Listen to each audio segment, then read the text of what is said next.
दोस्तों इस वीडियो में हम आपको बताने वाले हैं कि रियल एस्टेट में एज अ करियर आप कौन सा बिजनेस कर सकते हैं या किस प्रकार के बिजनेस में आप अपना बहुत अच्छा करियर रियल एस्टेट में बना सकते हैं। हाँ, रियल एस्टेट के अंदर, बट इस वीडियो में हम आपको बताएंगे इट इज बेस्ड ऑन आपकी इन्वेस्टमेंट कैपेसिटी कि कितना पैसा आप इस बिजनेस में लगाना चाहते हैं। उस हिसाब से आप रियल एस्टेट के बिजनेस में कौन सा रोल प्ले कर सकते हैं या कौन सा काम शुरू कर सकते हैं, डिपेंडिंग ऑन आपके पास कितना पैसा है और कितना इन्वेस्टमेंट आप लगाना चाहते हैं। तो वीडियो को एंड तक जरूर देखिए ताकि आप इसे डिटेल में समझ पाए।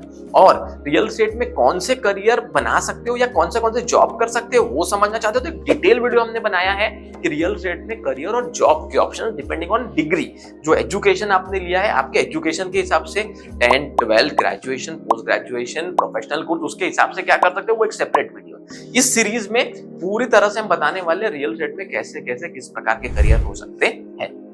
मैं doctor Amol Maurya, real estate coach, real estate trainer, real estate author, entrepreneur. आपको ये जितनी चीजें बता रहा हूँ ये बहुत प्रैक्टिकल लेवल पे लोगों से बात करने के बाद उनके करियर को उन्होंने कैसे सेलेक्ट किया, किस बेसिस पे सेलेक्ट किया, कैसे ग्रोथ की, वो सब जानने के बाद हम आप तक एक कंटेंट लेकर आए। सबसे पहला पॉइंट है if you are starting with no investment. हाँ, आपने ठीक सुना, अगर आपके पास इन्वेस्टमेंट के लिए कोई भी पैसा नहीं है तो आप रियल एस्टेट में कौन सा बिजनेस शुरू कर सकते हो। अगर दोस्तों आपके पास कोई पैसा नहीं है, आप जीरो अमाउंट इन्वेस्ट करना चाहते हो तो सबसे सिंपल तरीका है आप थोड़ा सा रियल एस्टेट को जानिए, समझिए, कुछ वीडियोस देखिए एजेंट के बारे में। हाँ, एक रियल एस्टेट एजेंट कैसे बने, रियल एस्टेट रेंटल एजेंट या रियल एस्टेट प्रॉपर्टी एजेंट, दोनों का काम थोड़ा अलग है। रेंटल एजेंट रेंटल प्रॉपर्टी ढूंढने में लोगों को मदद करता है, उसके बदले एक ब्रोकरेज, एक कमीशन कमाता है। जो एक नॉर्मल एजेंट है वो या तो रीसेल प्रॉपर्टीज या तो नई प्रॉपर्टीज बिल्डर को या एजेंसीज को बेचने में मदद करता है और उसके भरोसे एक कमीशन कमाता है। इसमें कोई इन्वेस्टमेंट की ज्यादा जरूरत नहीं है। ये भी एक प्रकार का बिजनेस ही है क्योंकि आप किसी के पास जॉब नहीं कर रहे, आप अपने टाइम को अपने हिसाब से यूज करके अपनी लीड्स, अपने कॉन्टेक्ट्स को प्रॉपर यूटिलाइज करके पैसा बना सकते हो एज एन एजेंट या as a rental agent. Second तरीका विथ लो इन्वेस्टमेंट। यहां आपके पास कुछ पैसा है, आपको थोड़ा बड़ा काम शुरू करना है। उस केस में अगर आपके पास थोड़ा पैसे का मतलब मान लीजिए 50,000 से 2 लाख, इतना सा छोटा सा ही अमाउंट आपको लगाना है और फिर भी रियल एस्टेट में कोई अच्छा काम करना है तो लो इन्वेस्टमेंट के साथ आप रियल एस्टेट में एज अ चैनल पार्टनर कि भाई किसी अच्छे फर्म को आप जाकर मिले, आपने कहा कि मैंने रियल एस्टेट सीखा भी है, अच्छे कोर्सेज किए, मुझे नॉलेज भी है, मुझे लीड जनरेशन का भी नॉलेज है, मैंने कोई कोर्स किया हुआ है, सोशल मीडिया भी समझता है, तो मैं आपको अच्छी लीड जनरेट करके अच्छा बिजनेस दूंगा। आप ब्रांड के साथ जुड़ सकते हैं तो वहां थोड़ा पैसा आपको इन्वेस्ट करना पड़ता है खुद की लर्निंग में, सीखने में, लीड जनरेशन में, और उस बेसिस पर आप अपने बिजनेस को शुरू कर सकते हो एज ए चैनल पार्टनर। या थोड़ा अगर आप टियर 2, टियर 3 सिटीज में आपको कोई 8,000, 10,000 के हिसाब से कोई फ्लैट रेंट पे मिलता है, वहां पर एक छोटी मार्केटिंग एजेंसी शुरू कर सकते हो।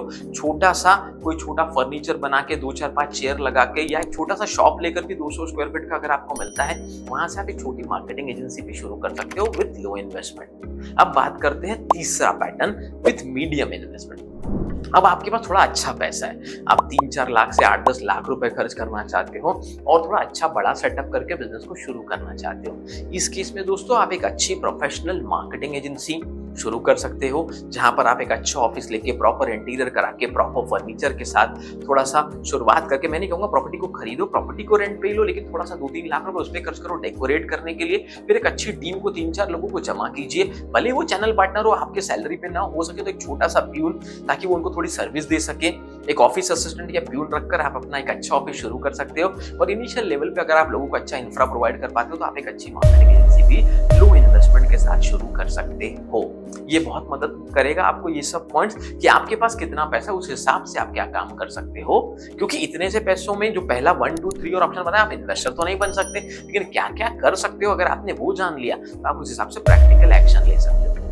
चौथा तरीका विद हाई इन्वेस्टमेंट। अब आपके पास थोड़ा ज्यादा पैसा है, आपके पास 20-30 लाख रुपए से लेकर 50 लाख रुपए तक है या 1 करोड़ रुपए तक है या और बड़ा अमाउंट भी है। उस केसेस में आप अलग अलग ऑप्शन, मान लीजिए मैं मानकर चलता हूँ 30 लाख रुपए से 1 करोड़ रुपए तक का अगर आपको इन्वेस्टमेंट करने की इच्छा हो और इतना पैसा आपके पास हो तो रियल एस्टेट में आप क्या क्या कर सकते हो, कौन सा बिजनेस कर सकते हो, कैसे ग्रो कर सकते हो। हाँ, जो इसके पहले वाला दोस्तों मैंने ऑप्शन बताया था उसमें आप चाहो तो 5 से 7 लाख रुपए या 3 से 10 लाख रुपए तो आप एक डिजिटल मार्केटिंग एजेंसी भी सेट कर सकते हो जिसमें आप कुछ एम्प्लॉयज को रख के इन्फोग्राफिक का बंदा, वीडियो एडिटिंग का बंदा, सोशल मीडिया का बंदा, आप सब मिलकर डिजिटल मीडिया की, ब्रांडिंग की, मार्केटिंग की सर्विसेज में रियल एस्टेट इंडस्ट्री के लिए दे सकते हो। अब मैं बात कर रहा हूँ दोस्तों with high investment. High investment के साथ मतलब अगर आपके पास 25-30 लाख रुपए से 1 करोड़ रुपए तक है, ऐसे केसेस में आप क्या कर सकते हो? सबसे पहले तो आप एक इन्वेस्टर के रूप में भी अपना काम शुरू कर सकते हो। आपने कोई अच्छी प्रॉपर्टी देखी, आपको पता चला कि 30 लाख की प्रॉपर्टी है, लेकिन एग्रीमेंट में मुझे सिर्फ 10% ही देना है और उसके बाद 10-15% और पैसा देने के बाद मुझे एक अच्छा टाइम पीरियड मिल जाएगा। उस दौरान मुझे लगता है कि मैं प्रॉपर्टी को सेल कर सकता हूँ। इसे कहते हैं बाइंग एंड सेलिंग का बिजनेस एज एन इन्वेस्टर। किसी अच्छी फ्लैट स्कीम में भी प्री लॉन्चिंग में जाकर आप बुक करके कुछ प्रॉपर्टीज बना सकते हो। आपको लगता है कि रेट बनते बनते अच्छा बढ़ जाएगा और मैं किसी को रिसेल कर दूंगा, या वहाँ परमिशन ले सकते हो कि अगर मैंने 30-40% का पेमेंट, जो भी आपका रूल होगा, प्रोटोकॉल होगा, उसके बाद क्या मैं रीसेल कर सकता हूँ। बड़ी बड़ी ब्रांड भी आपको 50% पैसा पेमेंट करने के बाद रीसेल की अपॉर्चुनिटी ऑप्शन देती है। या इसके अलावा आप एक बहुत बड़ा अच्छा सेटअप डाल सकते हो, जहां 1000-2000 फुट का ऑफिस लेकर 15-20 लोगों को हायर करके भी आप एक बड़ी एजेंसी के रूप में काम करना शुरू कर सकते हो। आप चाहो तो कोई छोटे प्लॉट में दोस्तों किसी को जॉइंट वेंचर में लेके, किसी दोस्त को लेके जिसको एक्सपीरियंस हो, उसे साथ में लेकर कोई बिल्डर छोटा मोटा स्कीम 4 फ्लैट, 6 फ्लैट, 8 फ्लैट का भी शुरू कर सकते हो, जहां 3 लोगों ने 25-25 लाख रुपए डाले और 75 लाख रुपए में एक प्लॉट खरीदा और फिर बेचना शुरू किया, मार्केटिंग शुरू की, सैंक्शनिंग शुरू की, तो भी पॉसिबल है। अगर करोड़ रुपए तक का इन्वेस्टमेंट आपके पास रखा हो तो आप लैंड डेवलपर भी बन सकते हो। अगर कोई लैंड आपको जेबी में अवेलेबल हो या जेबी में अवेलेबल नहीं भी हो, 2 एकड़ लैंड हो, 2 करोड़ रुपए का मिल रहा हो, करोड़ रुपए एकड़ के हिसाब से, तो वहां आप किसी और पार्टनर को लेकर 50 लाख 4 लोग डालकर, या 75 लाख 2 लोग डालकर, या सिर्फ एग्रीमेंट में 85 लाख रुपए देने और आप डेवलपमेंट पावर ले सकते हो। डेवलपमेंट पावर की वजह से आपको बचा हुआ 1.5 करोड़ रुपए के लिए बड़ा समय मिल जाता है। बहुत सारी चीजें जो आप कर सकते हो अगर आप इस रेंज में अपने बिजनेस को शुरू करना चाहते हो तो। अब विथ ह्यूज इन्वेस्टमेंट, अगर आपके पास 10 करोड़ रुपए, 20 करोड़ रुपए, 25 करोड़ रुपए या 5 करोड़ से लेके 25 करोड़ तक का अमाउंट है, उस केस में डायरेक्टली आप कोई बड़ा अपार्टमेंट में भी एंट्री कर सकते हो दोस्तों। 25 फ्लैट, 50 फ्लैट, 100 फ्लैट किसी के साथ पार्टनरशिप में आके बड़ा लैंड लेकर भी शुरू कर सकते हो। आप एक बहुत बड़े इन्वेस्टर भी बन सकते हो, जहां आप एट अ टाइम 4-5 प्रॉपर्टीज खरीद के उसकी रूलिंग प्रॉपर्ली करते रहते हो, खरीद रहे हो, बेच रहे हो, वहां बहुत पैसा बना रहे हो। या अगर आपको कोई अच्छा लैंड मिल जाए तो आप कोई ग्रुप हाउसिंग की 2 एकड़ 3 एकड़ में 100 फ्लैट 200 फ्लैट का टाउनशिप भी कर सकते हो। या बहुत अच्छा प्रपोजल मिल जाए, कोई पार्टनर भी मिल जाए, तो आप 400 फ्लैट 500 फ्लैट के प्रोजेक्ट में भी एंट्री कर सकते हो। अब डिपेंडिंग ऑन इन्वेस्टमेंट, मैंने आपको अलग अलग ऑप्शन इसलिए बताया दोस्तों कि अगर आपके पास 0 इन्वेस्टमेंट है तो भी आप रियल एस्टेट में क्या कर सकते हो। थोड़ा इन्वेस्टमेंट है, ज्यादा इन्वेस्टमेंट है, बहुत ज्यादा इन्वेस्टमेंट है, आप क्या कर सकते हो। ये प्रैक्टिकली कई लोगों से बात करने के बाद, कई सीईओज का इंटरव्यू लेने के बाद, कई बिल्डर्स एंड डेवलपर्स से बात करने के बाद हम ये पॉइंट्स आपके लिए लेकर आए हैं, ताकि आपको रियल एस्टेट इंडस्ट्री का प्रैक्टिकल नॉलेज सिंपल तरीके से पता चल सके।